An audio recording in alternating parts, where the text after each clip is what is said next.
2014, he started the nonprofit Community for a Cause to advocate for children with disabilities and for vulnerable populations most at risk for homelessness, servicing aid to New Yorkers in all 5 boroughs as well as those abroad, organizing for the donation of food, clothes, and much needed resources for the people of Haiti in response to the damage done by Hurricane Matthew.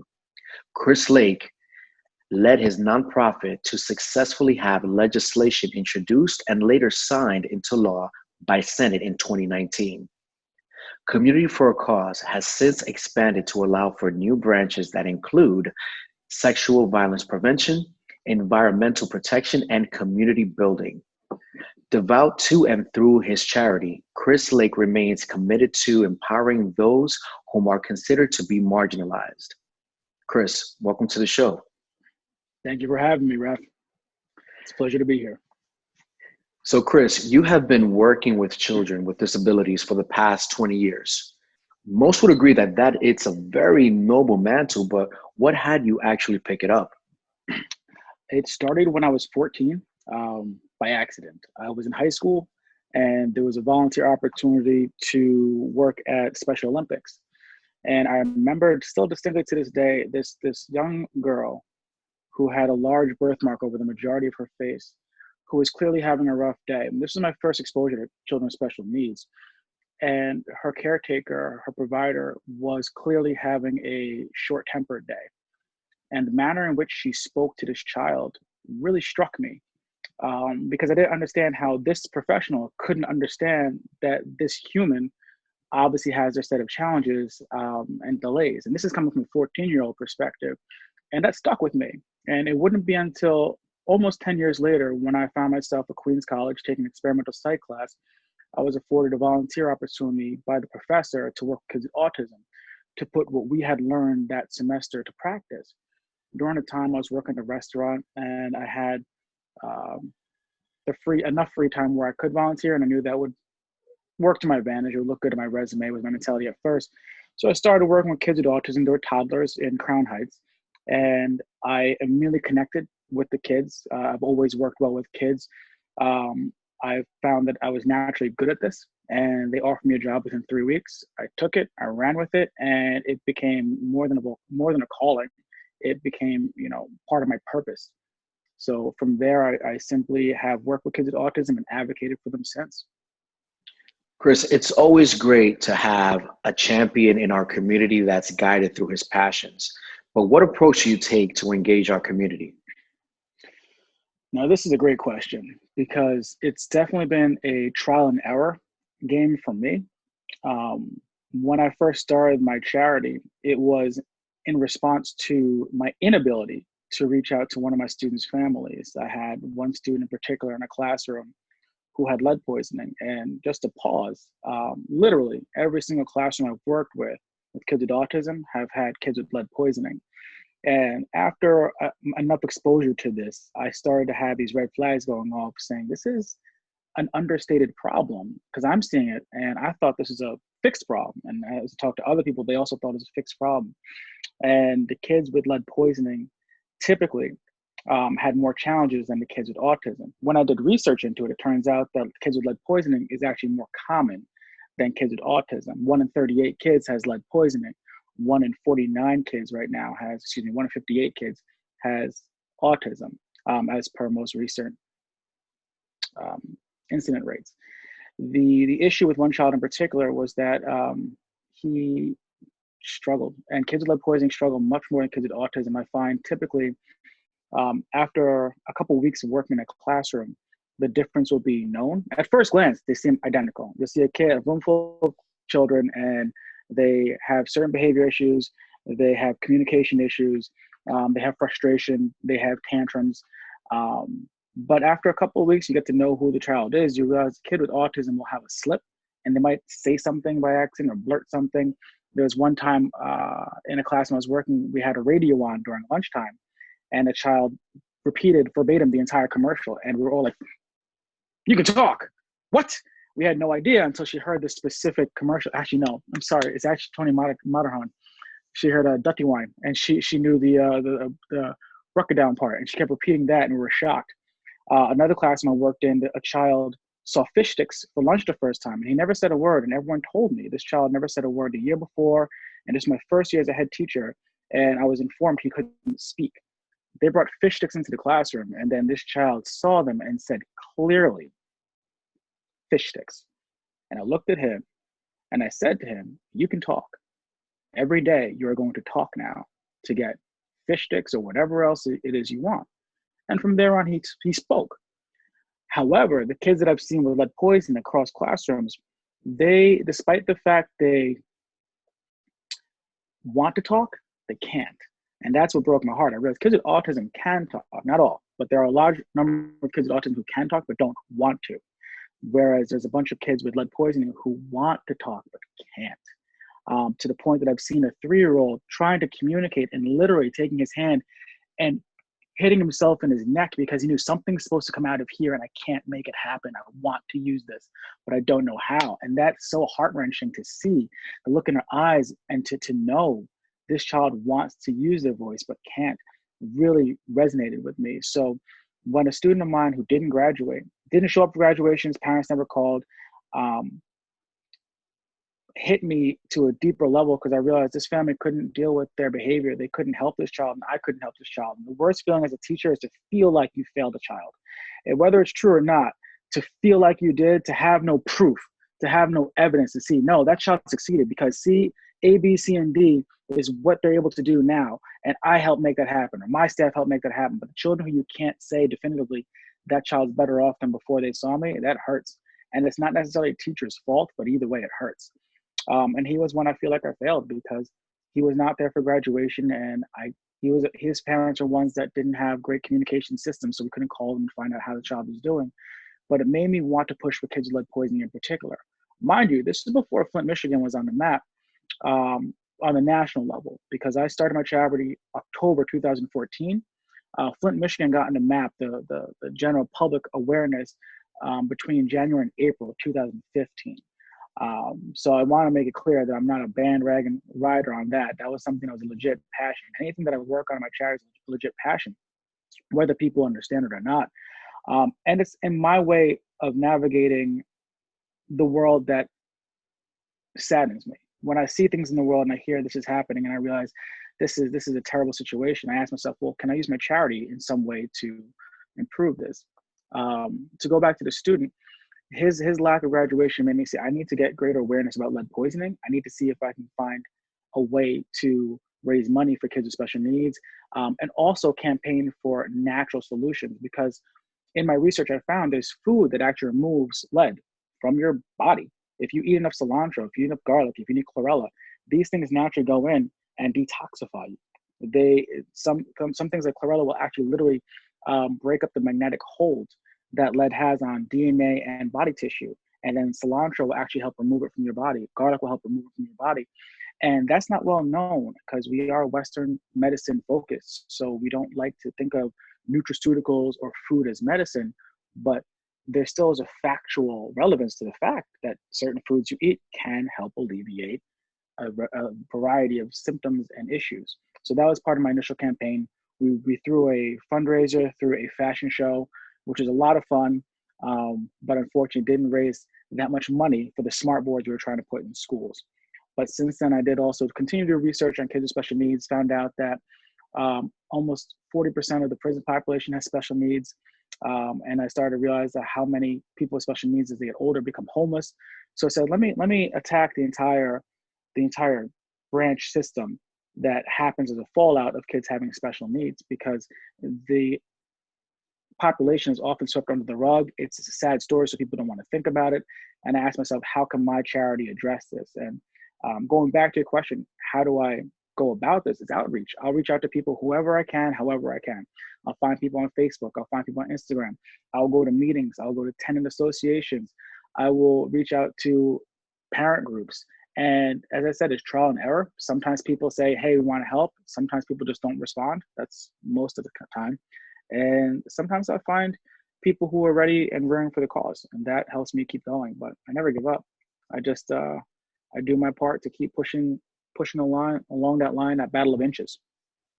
Great. And Chris, thank you so much for clarifying the difference between autism and lead poisoning, and also the fact that I know that I'm one of the people that I thought that lead poisoning was something of the past up until Flint, Michigan, and I'm thinking it's that's still a thing. What year are we in?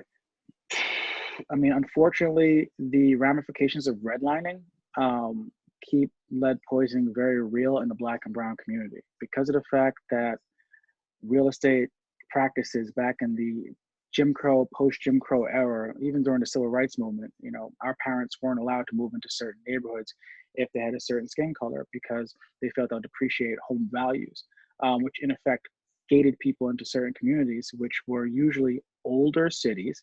And since they were older cities, they had an older infrastructure. That older infrastructure had some poisonous elements to it. Lead paint was used in all the oldest cities because before 1979, the use of it wasn't banned. Before 1986, the use of lead pipes wasn't banned.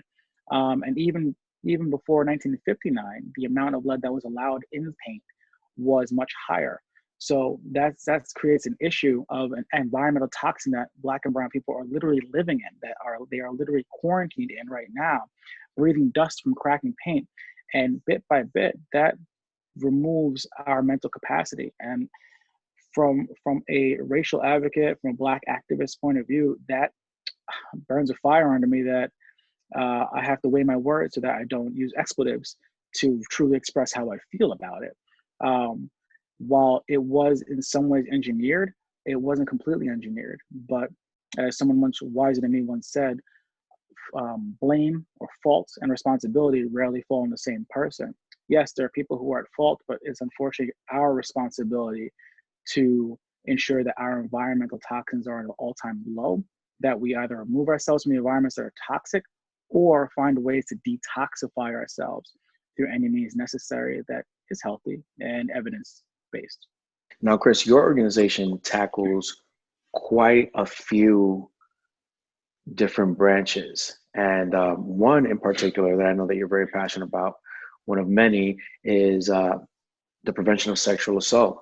So, how do you go about the prevention of sexual assault in a community? So right now, my strategy, the strategy of Community for a Cause, is legislation.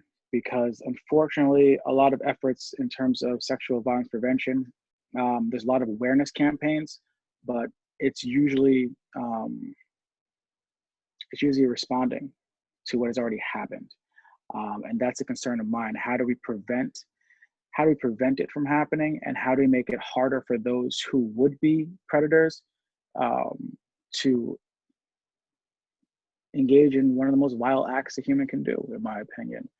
And so one legislation that we support, we look for politicians who are already looking to change the laws, because if laws don't change, people aren't necessarily held accountable. And Senator Biaggi, she introduced a legislation in the Senate that would make it illegal for, close the loophole that sexual predators can use called voluntary intoxication. And that basically means that if someone gets themselves too drunk, let's say it's someone's 21st birthday and they go to a bar, quarantine's over, they're out, they're happy, they want to celebrate being 21, and they have too much to drink and they are fall down drunk, and someone calls them an Uber, and that Uber driver sexually assaults them. In court, it is a defense that the victim was voluntarily intoxicated, so this is not necessarily sexual assault. The lines are blurred, right? Maybe she did want it and she changed her mind. Who can tell? Whatever garbage that is, that's an actual legal defense that can and has been used, as ridiculous and obviously obtuse as that is. So her bill closes that loophole. And thankfully, it got enough support that's on the floor calendar. Once a bill's on the floor calendar, then it can be voted on. Once it's voted on, then the governor can sign it. Just to go back to civics, third grade civics class. However, you need both the Senate and the Assembly bill to both pass in order for it to be law.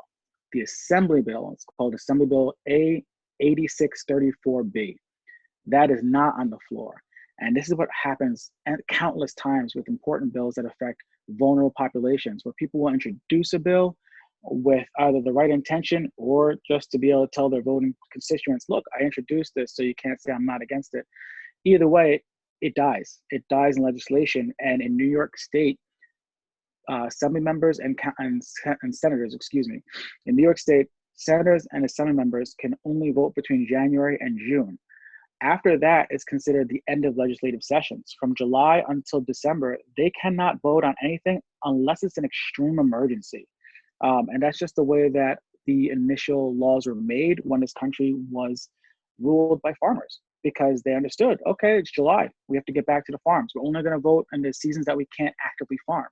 However, obviously our economy has shifted, and obviously none of our leaders are farmers, but that schedule has never shifted. On a past Quarantine Cafe with you, I made the point that we in New York have January to June, but in some states they can only vote every other year.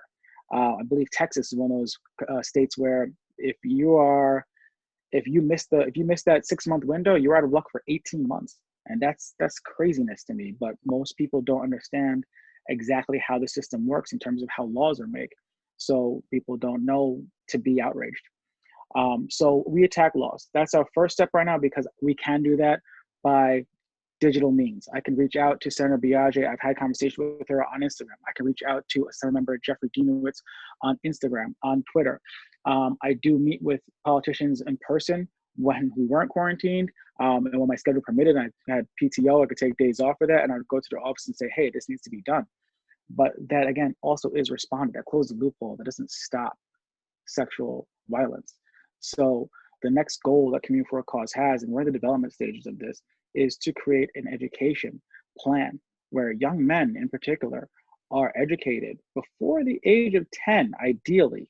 And some people say, oh, but the kids. I say, I don't care. Kids do terrible things too. Before the age of 10, people have to know what consent is, what is okay and not okay to do with someone else's body, what's not funny, what sex is. In this country, we still have a very childish, in my opinion, a very childish approach on teaching kids about sex, a very squeamish, hands off, oh, I don't want to touch it, I don't want to touch that. But at the same time, kids are very curious. Kids have the internet. Kids will find out. We did. Most of us found out without our parents, and we found out through gross means. And the gross means that we had, they pale in comparison to what children today have. So it's very important to teach children while their neurology is fresh and while they're open to listening to adults, what is right and what is wrong. To teach kids when they're 13, 14 and their hormones are already kicking in, and a lot of them have a mentality of us versus them in terms of kids versus adults mentality. And I don't have to listen to you because you're just another authority figure. That's too late. That's too late. It's too late to teach a child manners in their teens. Children need to be aware at a very young age, not too young, but at a younger age, how to be respectful to others and what is to respond when someone is disrespectful to you. Warning signs, red flags. I think older generations used to have stranger danger seminars or days where they taught kids, to be aware of strangers. And I'm not sure if that's still taught, but I think they need to couple that with, what parts of your body are just for you and what to do in response to someone acting inappropriately. I really think the future is in education because we need to prevent it. We need to prevent it. And that's not just to say that young boys are predators. There are female predators as well. So it needs to be really addressed in a realistic way. And I'd really like to either create legislation for that or just work on a local level with schools that will allow it. You know what? And I'll join you too, because just as you were speaking about that, I remember being 13 years old and one of my teachers bringing all of the boys into one classroom. And the English teacher, she brought all the girls into the classroom. And that was the first time that I got what was like sex ed. Later did I come to find out that it wasn't part of the curriculum. This is something that they did because they felt that it was necessary, especially living in the Bronx, kids of color. We're not going to get the same level of education that a lot of other communities are allotted. So they just took it upon themselves, like teachers do all the time, coming out of their pockets just to make sure that we have the proper equipment and everything else. So yeah, I would love to be part of that cause for a change for sure. Now, being that you are so heavily active in the community, Chris, what has been your biggest challenge thus far? Response. The response rate is terrible for the majority of people that I reach out to. And I literally teach myself. I educate myself as often as I can how to be, how to better converse with those when you're making a cold call. For example, this past week, I've reached out to at least the last 2 days, I've reached out to at least half a dozen different sexual violence prevention groups, whether it's RAIN, now NYC, NY CASA, CVTCV, etc. And in turn, Me Too Many Voices, they responded. I'll definitely say Me Too Many Voices. Thankfully, they responded um, to my messages. But there's a squeamishness amongst people when they are getting an email or some sort of communication from someone they don't know, and that's the trick, is breaking through that icy reception of who are you? I don't know you. And it was interesting with Me Too Many Voices. I reached out to them, and at first I didn't hear from them, and I'll just keep sending messages because the narrative is important and this needs to get done. And I just called out the elephant in the room. I said, listen, I know I'm a male. However, I really care about this cause and I want to advocate for this cause. And I'm having difficulty reaching out to other groups about this. And I'm not sure if it is because I'm a male. And it was after I sent that kind of message that I immediately got a response. And so addressing the elephant in the room is definitely necessary. However, with other branches, I'm going to shift from sexual violence prevention because I don't want to pigeonhole them, but with other campaigns that we've run, and I reach out to people, whether it was on the rent freeze or whether it's on homelessness or whether it's on environmental protection. I think the concern sometimes is credit. I think sometimes groups don't want to collaborate because they feel it might water down their branding and might water down their ability to say, we did this. I'm not concerned about the we so much as the collective we. Community for a Cause is my child because, again, it helps me to feel better about the issues that I see in the world and find a way that I can tackle them through those who work with me. But I think others have a sense that it's almost like a privatization of their own victory. And I think that gets in the way. When I go in Quarantine Cafe and I meet the lovely people that you invite, that's a different breed of people because during a chat, we'll say, hey, let me get your email, let's chat. And that's such a lovely, inviting space to be. And it might be just that familiarity. They assume, well, Chris knows Raph, I know Raph, so there's that 2 degrees of separation versus a blank wall of who are you? I don't know you. What do you want? Is there something untoward about your attempt to reach in? And it might be their own personal experience. They might have had people reach out to them who were not on the level. I don't know. But that is the most difficult part, is getting responses and drumming people up for action.